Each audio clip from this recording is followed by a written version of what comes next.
Okay, we're back, continuing with quantum mechanics. Now we're going to look at emission spectrum and what that means for our theory of what the atom looks like. So let me share my screen.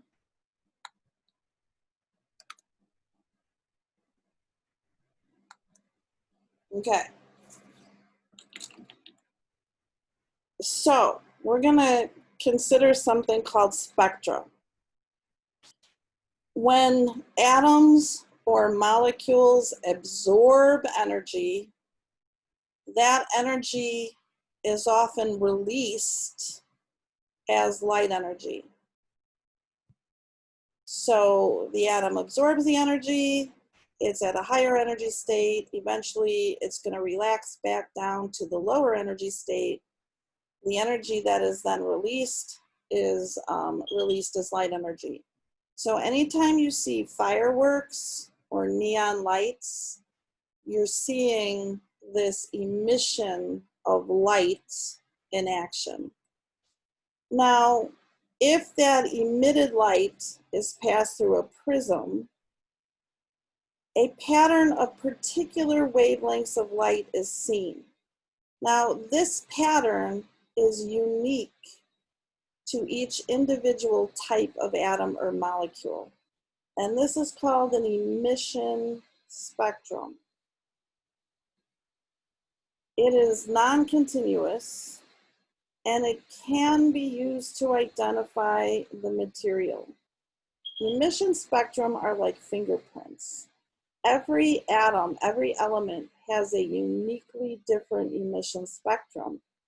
Those patterns have been registered and recorded, so I can actually take my own emission spectrum and compare it to what's known for various elements and then figure out what's in the material that I have. I can also look at these using flame tests. Now, the lab that we would do in the lab, if we were in person, is pretty cool for this module. You just soak some wooden splints into some various solutions, and then you burn those solutions in a Bunsen burner, and they're going to emit colors based on these energy transitions. So these are gas tubes, and each one of these tubes has a different gas in it. And when I plug these gas tubes into an electrical outlet, I'm adding energy. So my gas atoms are going to be excited via this eternal energy, like electricity. And then light is going to be emitted because the atoms in that tube are jumping up to a higher energy state and then relaxing back down. And that is what is emitting this wavelength. Now, every element is going to emit a characteristic color of light. This is fireworks. You know, you have all these beautiful, intense colors, and chemists actually engineer them based on the type of atoms and the type of light that's emitted during these energy transitions. So here's my lamp. Here's my source. I'm gonna push it through a barrier that has a slit. Then I'm going to have this prism that separates the component wavelengths. I have photographic film that actually is going to register these different wavelengths of light that is split in this prism. And then I end up with this spectrum. So for a hydrogen, I have 1, 2, 3, 4 lines. And I have like this violet, this indigo, this blue-green, and this red light. And that is indicative of hydrogen. No other element is going to give that characteristic pattern unless it's hydrogen. So these spectrum are called line spectrums because I have these discrete lines that are on an otherwise dark background. And here's 2 examples. Sodium gives a very simple spectrum where I have this sort of doublet here. Neon has a much more complicated spectrum, and I have all of these different lines and all of these different wavelengths registering on this as this emission spectrum. Here's some more examples. Helium gives me this characteristic spectrum in the visible light. Barium, again, has different transitions because it has different electrons, and those electrons are in different places. I have different energy levels. This is what I see if I look at white light. I just see kind of everything in white light.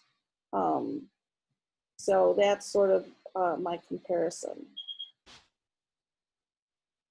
When I do flame tests and I burn these elements, I'm going to get these very characteristic colors.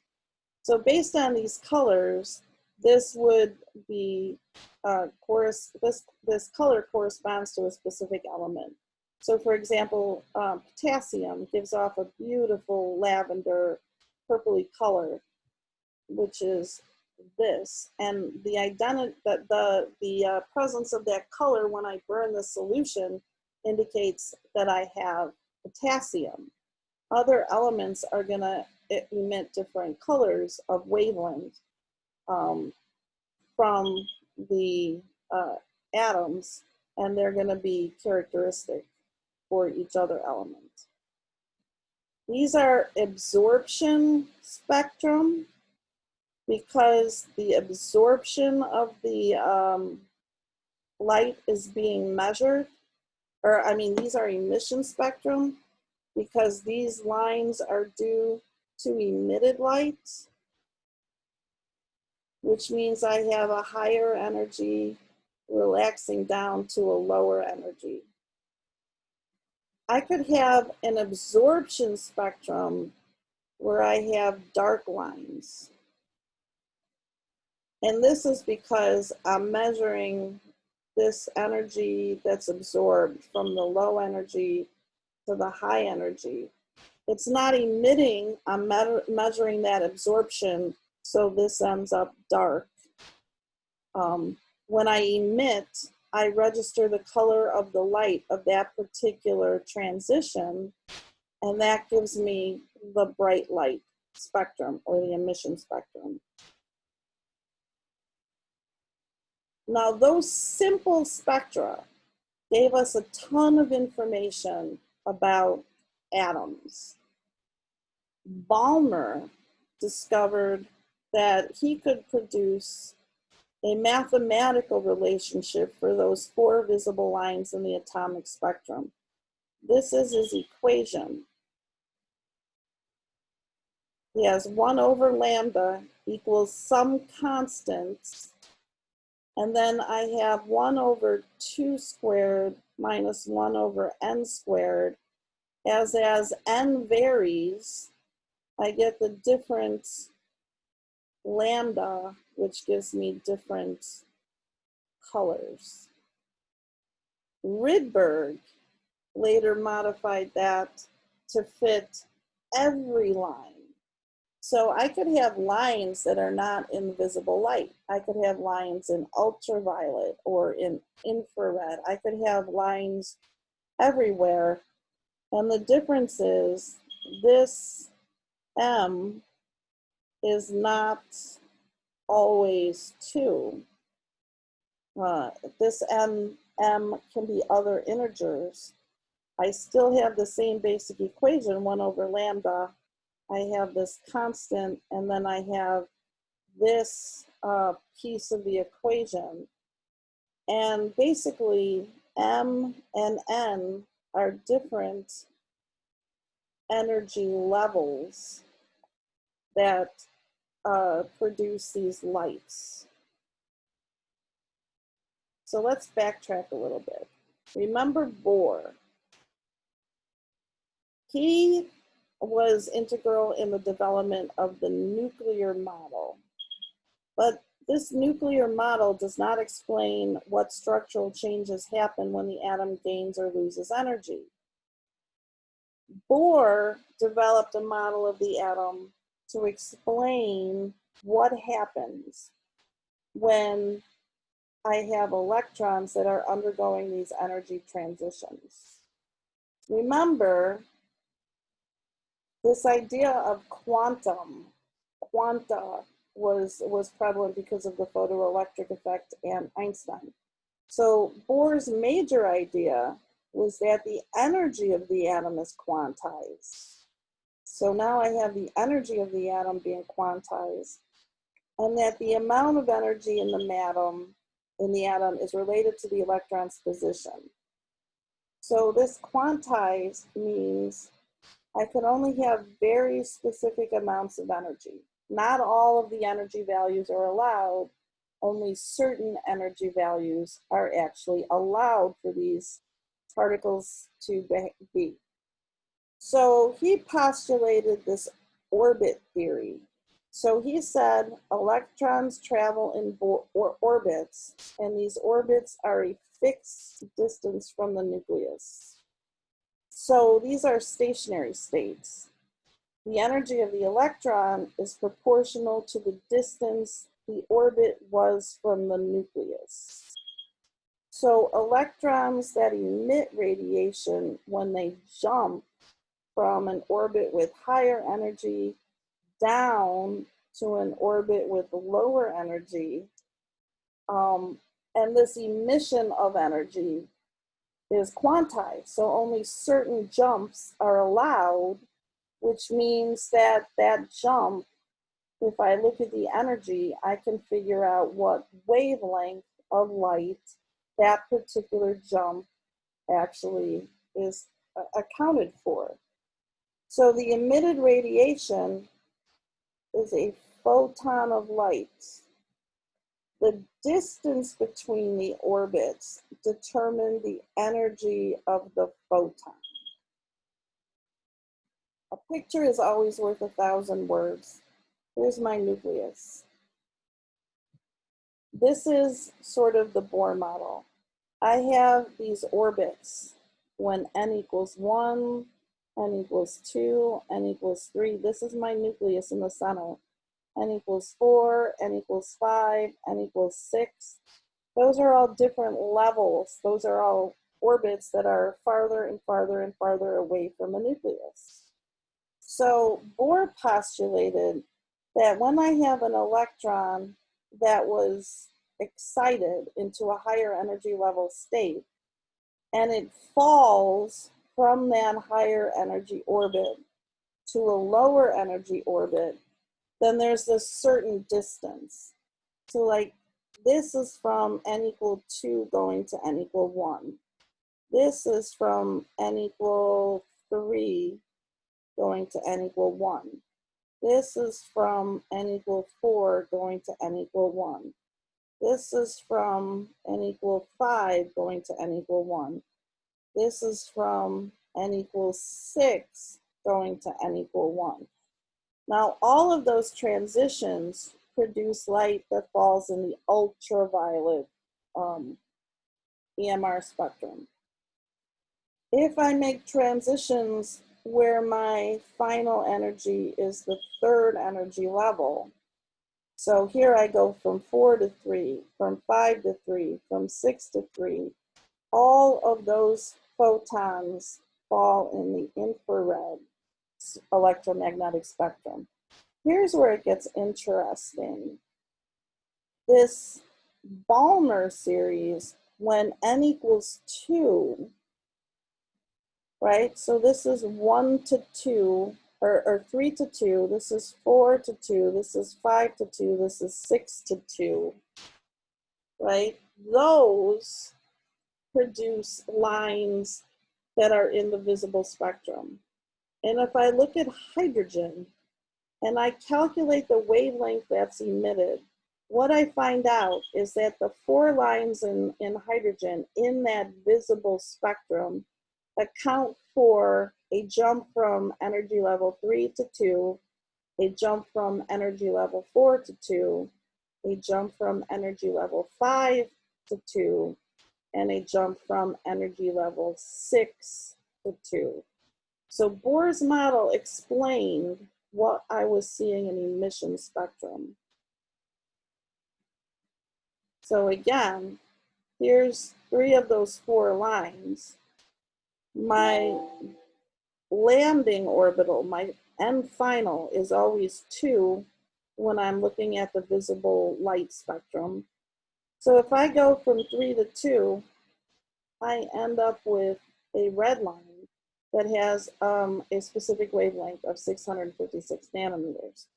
If I go from 4 till 2, so this is going to be 3 till 2. If I go from 4 till 2, that photon that's emitted has a wavelength of 486 nanometers. If I go from 5 till 2, that wavelength has of light that's emitted, that photon has 434 nanometers. And these particular wavelengths correspond to a specific difference in energy. Because remember, E equals hc over lambda. So when I know lambda, I know h, I know c, I can calculate the energy that resulted from these transitions. So I can actually calculate the difference in these energy levels based on the lambda values of the light that's emitted. So here I have the spectral series from for hydrogen. If I look at these different emissions, again, these emissions are going to fall in the ultraviolet range. These are going to fall in the infrared range. And these are going to fall in the visible range. So these are what I can see on my emission spectrum in visible light, right? But these other transitions are happening even though I can't see them. I can characterize and I can track them using different types of instrumentation that would register these different wavelengths that are being emitted. But it corresponds to these energy levels in this Bohr model. As my n value increases, I'm getting farther and farther and farther away from the nucleus. And those orbits are specific, so my energy transitions have to be specific. There's only certain energy transitions that are allowed. So again, if I look at that Rydberg equation again, now this is going to be the inner shell. It's what I transition to. So for visible light, this is equal to 2. For IR, this is equal to 1, or what was it? IR, this is equal to 3. And for UV, this is equal to 1, right? So the M is what the wavelength transitions to. The N is the shell it transitions from. So each one of those lights, those lines has a different transition. I go from, let's say, 3 to 2. Then I go, the next one would be 4 to 2. Then the next one would be 5 to 2. And I can account for all of these lines I see in this emission spectrum by looking at this equation. And I can relate the transition to the lambda. Now this equation is pretty famous, and you might see it in multiple different ways depending on what type of textbook you are looking at or what kind of source you're searching on the internet. So when I have this M value, this is always going to be the shell the transition is to. So this is inner. And the N is the shell that transition is from. You will also see NF, which is N final. So that's where that electron ends up. which is that inner shell, because it's emission. I'm going from higher to lower. And then Ni is an initial. It's the high energy, that excited state, that now it's relaxing back down to the final shell. This also could be N1 and N2. You might see this used as well. This doesn't really tell me so much about if it's a higher or lower, right? So this is even more generic. The thing is, if I have a negative number here, I'm talking about emission. I'm talking about high to low. That's going to give me emission. If I have a positive number, then I'm talking of absorption. So this is going to be low to high. Oops. Low to high. The absolute value is always the same. But remember, I can't have a negative wavelength, right? All the negative or the positive tells me is the whether that light is the resultant of an emission or an absorption. So if I go from 4 to 2, high to low, that would be an emission and give me a negative result. If I go from 2 to 4, that's low to high, that's an absorption of energy, oops, and that would give me a positive result. So just keep that in mind when you're manipulating these equations. So here's a practice. What is the wavelength of the line in the visible spectrum corresponding to N1 equals 2 and N2 equals 4? So I'm going to use this equation. 1 over lambda is equal to 1.0097 times 10 to the minus second. And my unit is reciprocal nanometer. Remember, nanometer to the minus 1 is 1 over nanometer, right? And then I have 1 over N1 squared minus 1 over N2 squared. So let's do this. I have 1.0097 times 10 to the minus 2 nanometer to the minus 1, 1 over 2 squared minus 1 over 4 squared, right? So I'm going to do this. If I have, oops, 1 divided by 2 squared, I'm going to have 0.25 minus 1 divided by 4 squared.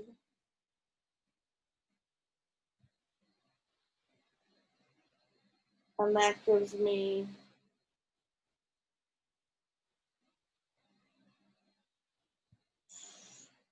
1 divided by 4 squared.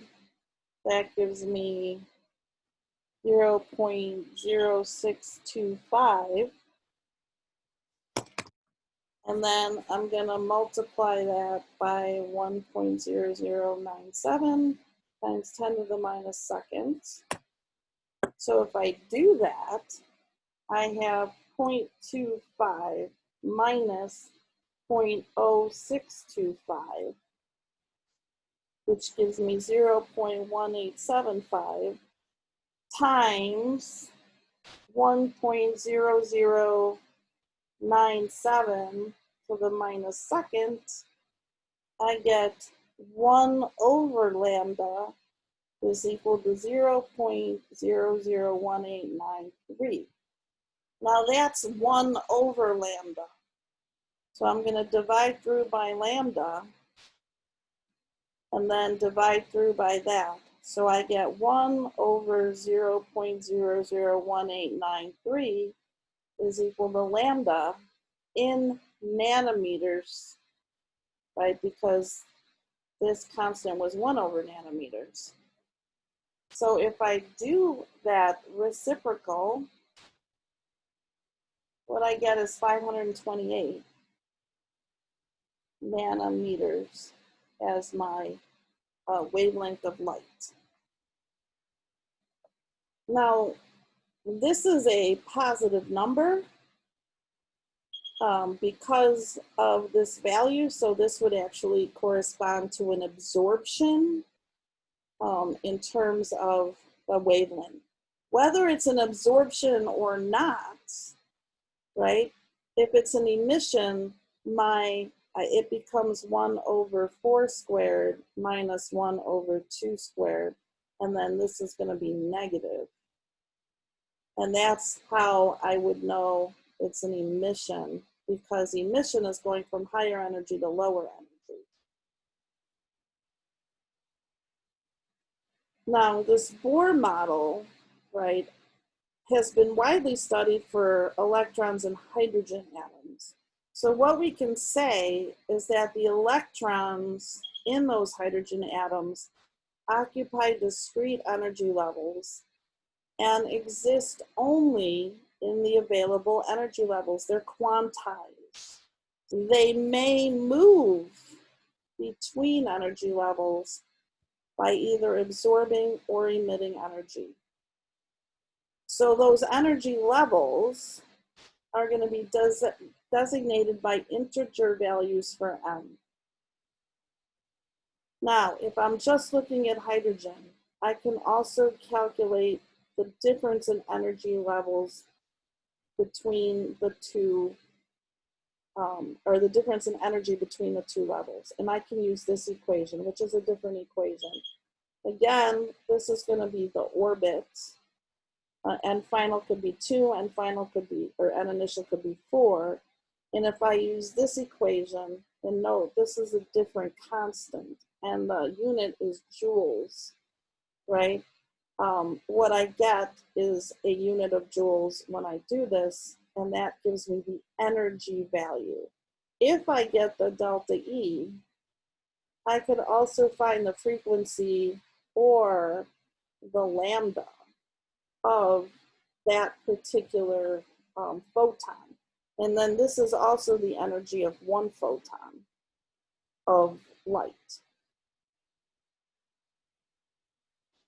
So let's go over some terminology.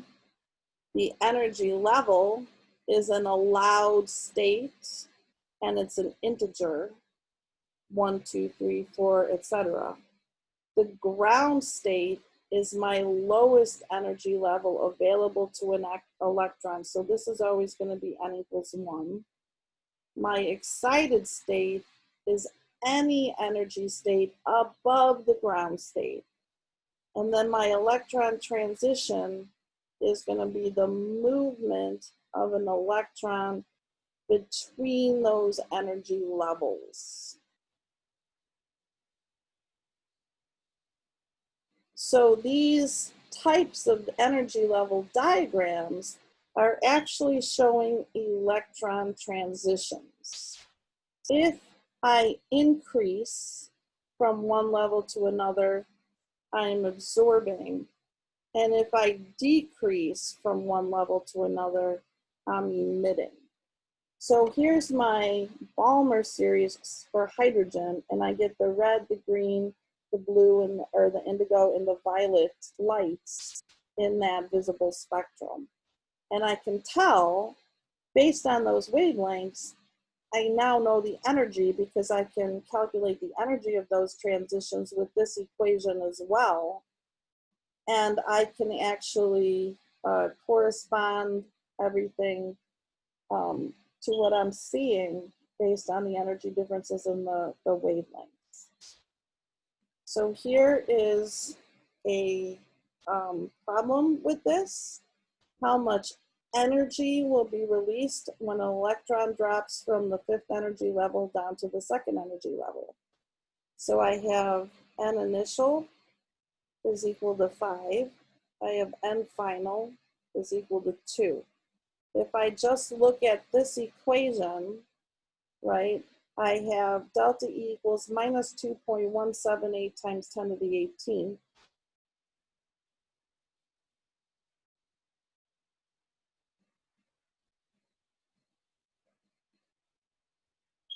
I'm just going to make sure I have that number right. Minus 18 joules times 1 over N final minus 1 over N initial. I actually don't need that negative or positive because it doesn't matter. This should be negative if it's an emission. Since I'm going to high to low, this will be an emission, and I don't really have to care about the sign. So I'm going to take 2.178 times 10 to the minus 18 joule over 1, these are squared values, 1 over 2 squared minus 1 over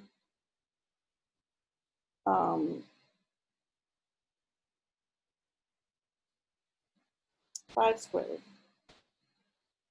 right? And my overall energy should be negative because I'm emitting. I'm going from high energy to low energy. So let's look at this. I have 1 divided by 2 squared, which is 0.25. And then I also have 1 divided by 5 squared, which is 0.04. So 0.25 minus 0.04 gives me a 0.21. When I multiply that by 2.178 to the minus 18, what I get is 4.57, actually 4.58 if I'm going to round, times 10 to the minus 19th joule. Okay, this is the energy in 1 photon. I could also find this in a different way because remember, my E is going to be equal to HC over lambda. So I could take my energy that I just calculated for that photon, and I can find the lambda and I can find the frequency. But I can also do the reverse. So I could have used that 1 over lambda equation, found the wavelength, and then use this equation to find the energy. So that would have been a 2-step process if I didn't. And this energy is going to be negative because it's an emission. So when I'm emitting, I can use this negative sign there. What I'm trying to say is you don't have to use the signage because sometimes that's really confusing. Know that if I'm emitting, the energy should be negative, and if I'm absorbing, the energy should be positive. Know if I'm calculating wavelength, I'm really looking at the absolute value. And then I can tell from that number whether it's an emission or an absorption. All right, that's the end of this part of quantum mechanics. So I will stop here and I will talk to you soon.